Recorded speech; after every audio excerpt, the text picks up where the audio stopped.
అక్కడ మా ప్రతినిధి కిరణ్ మనకి అందుబాటులో ఉన్నారు. రోజు రోజుకు ఉధృతమవుతున్నటువంటి గ్రామ పంచాయతీ కార్యదర్శులు ఎవరైతే ఉన్నారో ఆ గ్రామ పంచాయతీలు వారికి ఉన్నటువంటి రెగ్యులరైజేషన్ కానీ మీ ఇతర డిమాండ్ల సాధనకై నిర్విరామంగా నిరసన దీక్షలు చేస్తున్నటువంటి పరిస్థితి కనిపిస్తుంది. రాష్ట్ర వ్యాప్తంగా చేస్తున్నారు. ఈ నేపథ్యంలోనే అక్కడ వివాహ వేడుకల్లో ప్లకార్డులను ఏదైతే ఉన్నాయో ప్లకార్డులను ప్రదర్శించినటువంటి వినూత్నంగా నిరసనలు తెలిపినటువంటి వధూవరులు కూడా మనం ఇక్కడ విజువల్స్ కూడా చూస్తున్నాం. అలాంటి పరిస్థితి అయితే కనిపిస్తుంది. ఉమ్మడి నల్గొండ జిల్లాలో చౌటుప్పల మండలం పంతంగి గ్రామంలో ఈ ఘటన చోటు చేసుకుంది. అంటే వారి యొక్క న్యాయమైనటువంటి డిమాండ్లు తీర్చాలని ప్రభుత్వంపై ఒత్తిడి తీసుకొస్తున్నటువంటి పరిస్థితి. ప్రభుత్వం కూడా నిలువరించేందుకు ప్రయత్నించేందుకు ఒక పక్క నుంచి బెదిరింపులకు కూడా దిగుతుంది. కానీ వారి వెనకడుగు వేయకుండా వారి హక్కుల కోసం పోరాడుతున్నటువంటి పరిస్థితి కూడా ఉంది.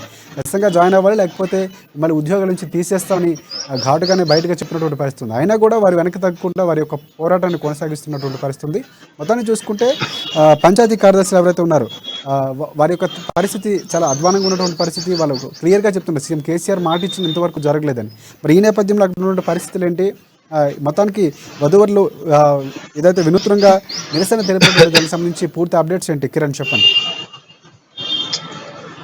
రాజశేఖర్, ఏదైతే గ్రామ పంచాయతీ కార్యదర్శులు గత కొద్ది రోజులుగా ఏదైతే నిరసన శాంతియుత సమ్మె నిర్వహిస్తున్నారో ఆ యొక్క నిరసన దీక్షలో వినూత్న రీతిలో ఈ గ్రామ పంచాయతీ కార్యదర్శులు నిర్వహిస్తున్నారు. నిన్న ఏదైతే యాదాద్రి భువనగిరి జిల్లాలోని చౌడుప్పల్ మండలం పంతంగి గ్రామానికి చెందినటువంటి శ్రీకాంత్ అనే వ్యక్తి పెళ్లిలో పాల్గొన్నటువంటి గ్రామ కార్యదర్శులు అందరూ కూడా వధూవరులకు ప్లకార్డ్స్ తో ప్రదర్శించినటువంటి ఒక కటౌట్ ను వాళ్ళకి ఇవ్వడం జరిగింది. వారు పెళ్లి వేడుకలో దాన్ని ప్రదర్శించి వారి యొక్క నిరసనను తెలపడం జరిగింది.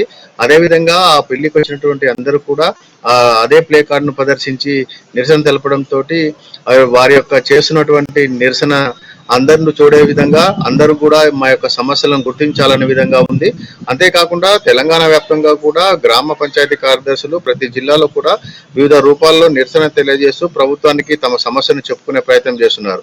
10 రోజులు కావస్తున్నప్పటికీ కూడా ఇప్పటి వరకు కూడా ప్రభుత్వం ఎలాంటి వారి యొక్క సమస్యలను పరిష్కరించకపోగా విధుల్లో చేరకపోతే తమను ఉద్యోగాలను తొలగిస్తామని కూడా మంత్రి చెప్పడంతో కొంతమంది విధుల్లో చేరినప్పటికీ చాలా మంది కూడా ఇప్పటి వరకు విధుల్లో చేరలేదు.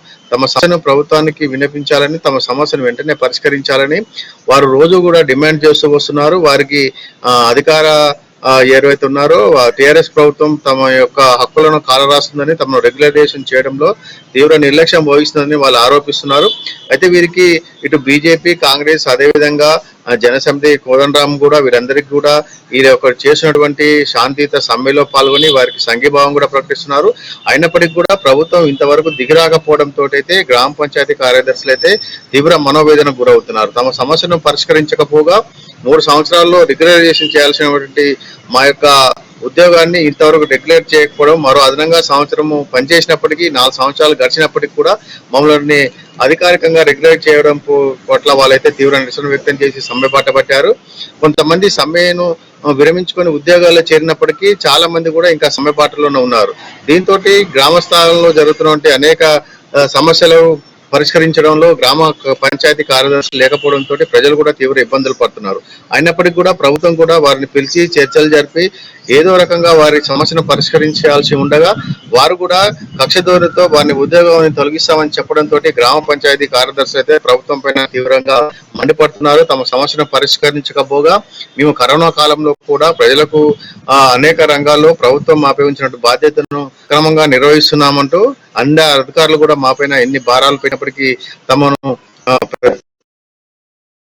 కిరణ్, ఇంకొకటి ప్రధానంగా చూసుకుంటే తెలంగాణ సంస్కృతి సాంప్రదాయానికి బతుకమ్మ అనేది చాలా ముఖ్యమైనటువంటిది. మనకి అలాంటి బతుకమ్మను కూడా ఉంచి సంప్రదాయాన్ని తాకట్టు పెట్టి ఇదైతే మోసం చేసి ఈరోజు అధికారంలో కూర్చున్నటువంటి ఎవరైతే కేసీఆర్ ఉన్నారో వారికి వ్యతిరేకంగానే ఇక్కడ మనకి విమర్శలు అంటే వారికి ప్రస్ఫుటంగా కనిపించలేక వినూత్నంగా నిరసన తెలుపుతున్నారు అనుకోవచ్చు. మన విజువల్స్లో చూస్తే మహిళలందరూ కూడా అలాంటి ఒక నిరసన కూడా తెలియజేస్తున్నారు.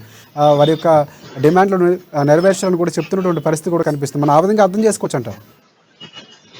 అయితే తప్పకుండా రాజశేఖర్, ఏదైతే తెలంగాణ సంస్కృతికి అద్దం పట్టేటువంటి బతుకమ్మ ఏదైతే తెలంగాణ ప్రజలు దాన్ని ఎంతో గౌరవంగా నిర్వహించుకుంటారో ఆ యొక్క బతుకమ్మను కూడా ఈరోజు తెలంగాణ వ్యాప్తంగా ఈరోజు నిరసనలో భాగంగా తెలంగాణ వ్యాప్తంగా కూడా గ్రామ పంచాయతీ కార్యదర్శిగా ఉన్నటువంటి మహిళలతో పాటు అక్కడ ఉన్నటువంటి ఉద్యోగులు కూడా ఆ యొక్క బతుకమ్మలో పాల్గొనడం జరిగింది. ఈ రోజు నల్గొండ జిల్లా కేంద్రంలో కలెక్టర్ కార్యాలయం వద్ద చేసినటువంటి బతుకమ్మ వేడుకల్లో వేలాది మంది గ్రామ పంచాయతీ కార్యదర్శులు పాల్గొని బతుకమ్మ సాక్షిగా తమ సమస్యలను పరిష్కరించాలని, తాము ఎంతో పవిత్రంగా భావించే ఈ బతుకమ్మ ద్వారానైనా ప్రభుత్వం తమ సమస్యలను గుర్తించి వెంటనే తమ యొక్క డిమాండ్లను నెరవేర్చాలని వారి యొక్క బతుకమ్మ ఆడుతూ కూడా నిరసన తెలపడం జరిగింది.